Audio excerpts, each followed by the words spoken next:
আজ ভোটার হবেন তারেক রহমান, সংগ্রহ করবেন এনআইডি। সেই সঙ্গে আজ রয়েছে আরও 2 কর্মসূচি।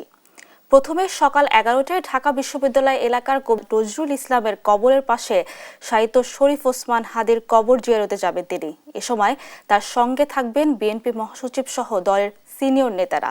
গতরাতে এই কর্মসূচি নিশ্চিত করা হয় বিএনপির মিডিয়া সেল থেকে। কবর জিয়ারত শেষে বিএনপির ভারপ্রাপ্ত চেয়ারম্যান ভোটার হতে যাবেন নির্বাচন কমিশনে।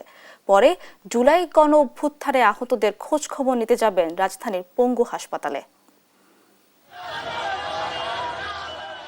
দীর্ঘ 17 বছর পর দেশে ফেরার পরের দিন বীর শহীদদের প্রতি শ্রদ্ধা জানাতে সাভারের জাতীয় স্মৃতিসৌধে যান বিএনপির ভারপ্রাপ্ত চেয়ারম্যান তারেক রহমান। শুক্রবার রাত 10টার দিকে তারেক রহমানকে বহনকারী বাসটি সাভারের জাতীয় স্মৃতিসৌধে পৌঁছায়।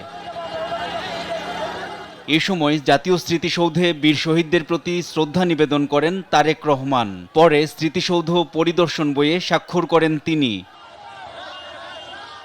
এর আগে তার আগমনকে কেন্দ্র করে শুক্রবার বিকেল থেকেই স্মৃতিসৌধ প্রাঙ্গণ ও এর আশপাশের এলাকায় লাখো নেতাকর্মীর উপস্থিতিতে এক উৎসবমুখর পরিবেশের সৃষ্টি হয়।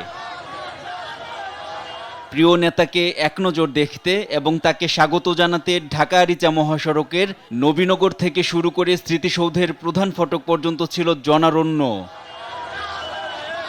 আইন শৃঙ্খলা রক্ষার্থে সাভার জাতীয় স্মৃতিসৌধ সহ ঢাকা আরিচা মহাসড়কের বিভিন্ন পয়েন্টে বিপুল সংখ্যক আইন শৃঙ্খলা রক্ষাকারী বাহিনীর সদস্য মোতায়েন করা হয়। এর আগে বিকেল 5টার দিকে সাভারের উদ্দেশ্যে রওনা হন তারেক রহমান। এ সময় তার সঙ্গে ছিলেন বিএনপির শীর্ষস্থানীয় নেতাসহ অসংখ্য নেতাকর্মী। মহান জাতীয় স্মৃতিসৌধের বেদিতে নিয়ম অনুযায়ী সূর্যাস্তের আগে পৌঁছানো সম্ভব না হওয়ায় বিকেল 5টা 6 মিনিটে বিএনপির ভারপ্রাপ্ত চেয়ারম্যান তারেক রহমানের পক্ষে মহান মুক্তিযুদ্ধের শহীদদের প্রতি শ্রদ্ধা নিবেদন করা হয়। এনআই নাহিদ, দেশ টিভি, ঢাকা।